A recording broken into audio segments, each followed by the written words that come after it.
Hi, this is Dr. Rebecca Corey, and I am here with Dr. Presley Rankin, and we are going to talk to you about comprehensive exams and case studies. Today's discussion is to help you prepare for your case study-based comprehensive exam. First, let's talk a little bit about why we have comprehensive exams. Comprehensive exams show that you have a professional level of knowledge in both the area of the leadership core and in your concentration area. We really are testing you on both your depth of knowledge and your breadth of knowledge. They also demonstrate that you're ready to write a dissertation, that you have the organizational, academic, analytical, and integrative skills to be ready to write, and the oral defense of the comprehensive exam is a precursor to the oral defense of your dissertation. And so that defense will prepare you ultimately for your dissertation defense. Why have the faculty at CityU chosen the comprehensive exam format that we have of the case study? It demonstrates that you have the key skills necessary on the job market. You have the ability to defend your position, and you have the ability to field interview questions like you might get in the oral defense of the exam. It shows that you have the ability to communicate your knowledge clearly and professionally, and that you can take on challenging, draining intellectual work. This exam is supposed to be difficult. Some guidelines for preparing for the exam. You are to write independently. That means you should not get help or discuss the questions with other students or City University faculty. That also means that you should not have your papers reviewed or have input from other people in your professional network or in your family. You should cite most or all of the readings from your core for the 680 exam or from your concentration from the 681 exam. These really are to be foundational on the information you've already learned at CityU. You should be integrating all of those courses into your thinking for the exam. You must use accurate APA style. And you should edit judiciously. You need to be both comprehensive and succinct. It's an ambitious goal, but we know you can do it. There are 4 possible grade outcomes for the comprehensive exam. The first outcome is a submission rejection. This happens when students turn in exams that do not pass the review with Turnitin, or whose initial review of their APA formatting or grammar is so far below standard that it is not ready to be graded. At this point, you will be asked to rewrite your exam before the faculty take a look at it at all. Once the faculty have looked at the exam, there are 3 other possible grade outcomes. A pass, students pass their exam with no revisions. A revise and resubmit status, where students will have revisions. They will be given direct feedback from the committee, and they will have to address those either by revising what they have already done or by submitting an additional paper or addendum to their exam. That will then be regraded, and the students will get the pass or the fail grade. Students who fail their comprehensive exam go through the following process. Their transcript will reflect a Y grade. They will then take a minimum of 1 quarter to rewrite the exam to passing level. They will work with the doctoral student administrator and have the final exam draft approved by a committee member. So between the doctoral student administrator and one of the committee members, they will then be given permission to retake the exam. There is no charge if it is retaken within the next 3 quarters following the failed quarter. And they must pass the exam before taking the other one if one remains. A student may not fail the comprehensive exam a second time. If they do, there is no opportunity to take it again. So some of the basics on the case study. Why did we choose a case study for your comprehensive exam? First, it demonstrates analytic thinking. It makes you take all of these ideas and bring them together in an analysis and synthesis. It demonstrates the application of the theoretical concepts. It requires you to synthesize material from multiple classes and your experience. And it pushes you outside your comfort zone to show that you really are an expert. We expect you to write a professional quality paper. and it should have appropriate APA citations and professional level spelling and grammar. So how might you approach your case study? You may want to think about the problem that the case is asking you to solve. What are the known facts in the case? What issues are unknown by what is presented in the case? What would the people involved need to consider to solve the problem? And how does the content you've learned in your classes help you solve the problem you've presented in the case? You need to confidently defend your position. And in summary of my part of this discussion, I would like to let you know that it is more important that you confidently defend your position than that you discover a correct answer. One of the great things about case studies is that there are multiple correct answers, and defending your position is the best way to show that you know what you're talking about. Over to Presley. Hi. I am Presley Rankin, Dr. Presley Rankin, the doctoral student administrator, and my job is to make sure that you understand how to do case studies before you get to the comprehensive exam phase. I also would be the one to help you if there were any problems and you failed the exam. I help with the rewriting. So let's talk a little bit about the case study. What is a case study? A case study is the study of a single case. That case could be a person, a business, an organization, a city, a region. It's used as an example for the analysis of a topic or idea.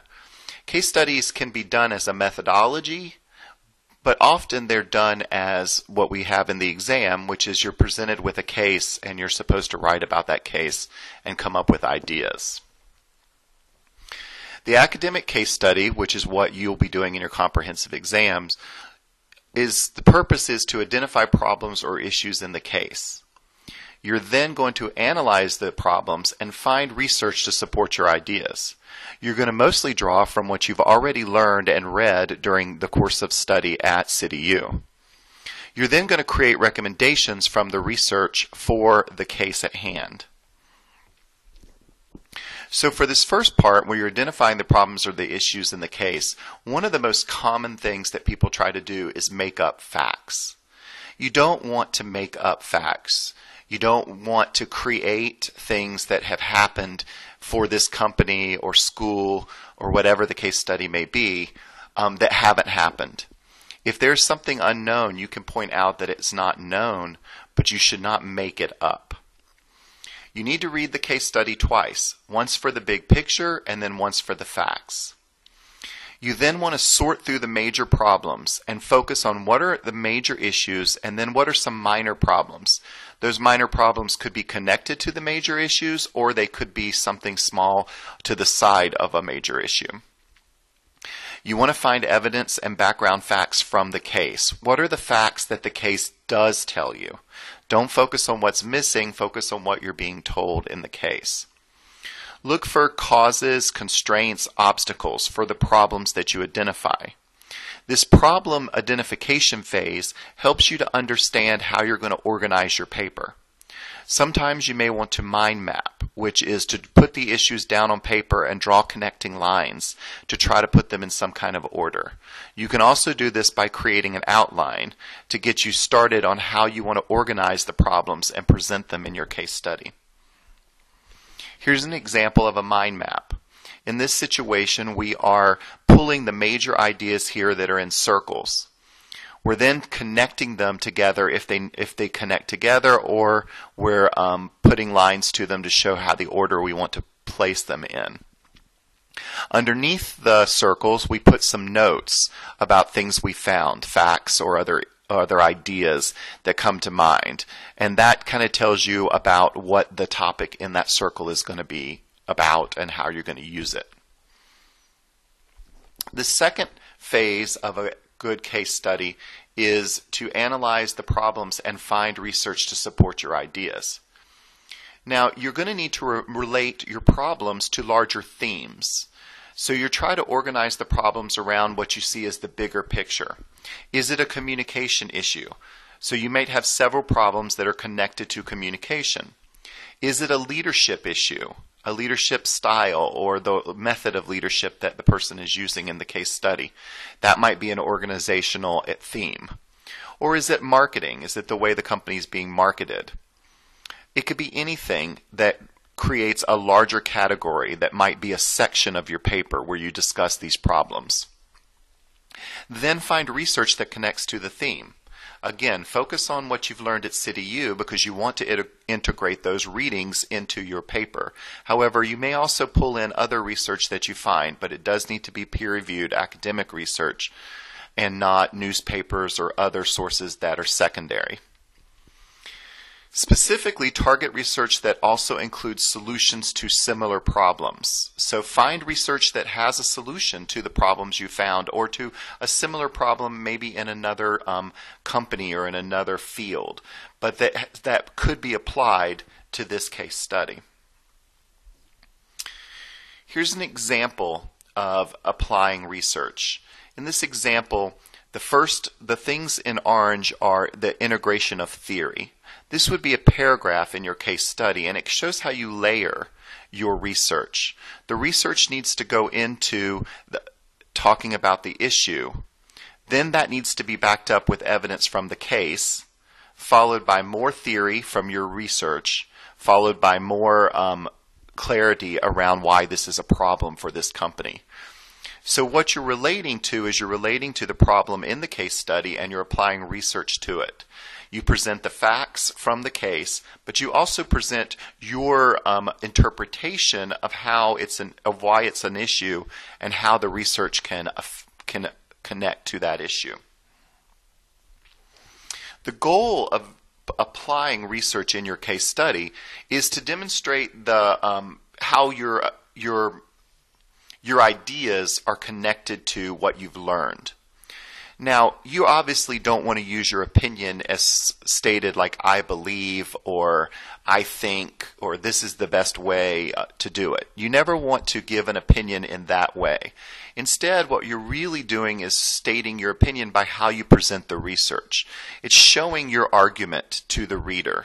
You should be able to successfully defend the ideas that you've come up with. If you point something out as a problem, you want to then use research to support you. You can characterize that research by saying something like, Rankin 2014 successfully argued, or Smith 2012 did not clearly prove, or several prominent researchers in the field of organizational leadership believe or assert that blah, blah, blah.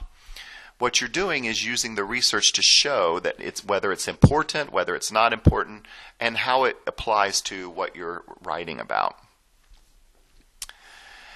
And again, you're still going to want to make up facts. You're still going to say, but wait, they should have done a survey of their employees to find out if their employees are happy.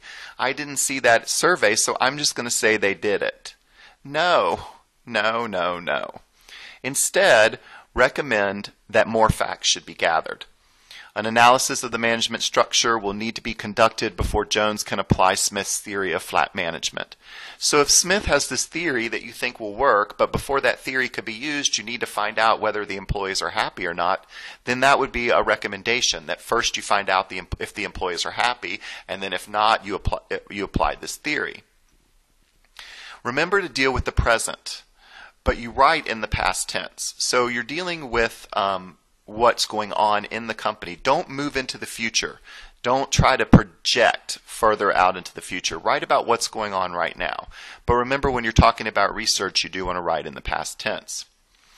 Don't pretend something was done in order to get to the next thing you want to do. So don't pretend or again make up facts that you were that you conducted a study or you did this or you did that just because you want to then move on to something else and say that you can do that.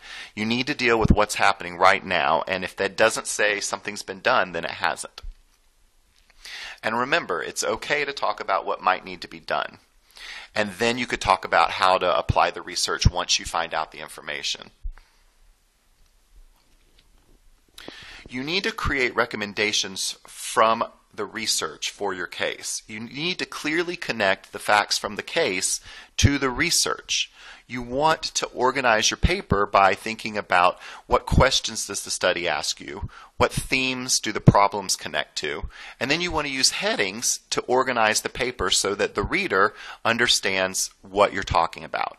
What is the theme of this particular section of your paper? What are the problems that you see? And then what are the recommendations and how do they solve these problems? You want to be clear, you want to be creative. And remember that if there's questions in the case study, answer those questions. If you're graded on those 5 questions, you need to answer those 5 questions. So don't skip over a whole question because you don't think it applies or don't want to talk about it. You do need to integrate those into your work. Once you consider your problems, you do want to come up with several potential solutions. And you want to evaluate them and discuss them in your paper. You're going to use research to do this, and you're going to use the evidence from the paper. You can talk about the advantages or disadvantages, the costs, the resources, the expertise that the solutions would require. One problem can have several solutions. So you may want to try to develop out several solutions to the problem. This is going to be the meat of your paper. This is where we're going to see your intellectual prowess as you chop up the possible solutions to this problem and present them with the accompanying research. While you can have many solutions to a problem, you will only have one recommendation, or at least one main recommendation that you should come up with in your study. So solutions tell me what you would do. Recommendations then tell you how you're going to do it. Which solution are you going to pick, and then how is it going to be implemented? You need to use research with this to show how this solution is the best one for the problem and how it's going to be implemented. Recommendations need to be clear and precise. They need to be realistic. They need to be matched to the facts from your case, and they need to be clearly identified. If you write a recommendation but the reader of the paper can't find it or doesn't recognize it as a recommendation, you're not going to get credit for it, and therefore you're not going to pass your exam. You must make sure that the reader knows you're clearly that you've now making a recommendation, and you'd be making that recommendation for this case. And it, again, has to be based on research, not your opinion or your idea. It needs to be based on research. So here's some quick tips. Stick to the questions at hand and specific response requirements. So some case studies will just say, read this case study and present us with some possible, identify the problems and give us some solutions and recommendations. Some case studies may have specific questions that they want you to look at. You need to understand if your case study is one or the other. Make sure if it has questions that you create headings from those questions. Don't copy the question directly as it is. Craft the question into a heading. I'm going to talk about that in a second. Also, you want to get straight to the point. If you look at these 2 paragraphs, you'll see the first one, the question was, describe what you would do if a rabid dog showed up in the building. The answer starts telling a story about when they were camping and all this other stuff. Everything in this paragraph is useless. It's filler. It doesn't apply to the problem. It's not going to get you a good grade. It is not part of a good academic research paper. You can save this for your creative writing class. Instead, you see the second block, describe what you would do if a rabid dog had showed up in the building. This student created a header, emergency preparedness, the case of the rabid dog. So that tells the reader they're answering the rabid dog question. It's very clear. The reader knows what you're going to do, and then you go and do it. The school leaders cannot be prepared, but first I think this and this and this. It gives you a system of solutions of what you would do in this situation. Now, obviously, these are first-person examples, and you'll be writing in third person, but the idea is get to the point. Don't give me a lot of filler. And while we're on that subject, also don't just present research. This isn't a research report. Don't do a bunch of research and then just copy that research down in your paper and say it in your own words. The research must connect to the topic. It must connect to the case study, the facts in the case study.